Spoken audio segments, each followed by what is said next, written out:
en este tema o único que esperamos é que se aborde con seriedade, que se escoiten os argumentos que dará a conselleira e que, unha vez que teñamos eses argumentos, pois a partir de aí, se hai algo susceptible de millora, todas as críticas constructivas son benvidas, pero evidentemente tratando o tema co rigor e a importancia que ten e intentando, desde logo, caer no que son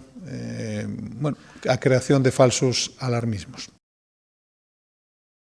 Eu creo que iso é o fundamental e creo que ese é a principal mensaxe que desde este momento podemos transcribir. Unha chamada á unión dun sector que, se traballa unido, ten máis capacidade de negociar mellores prezos fronte á industria e á distribución, e aproveitar o acordo impulsado na reunión de Madrid do pasado xoves.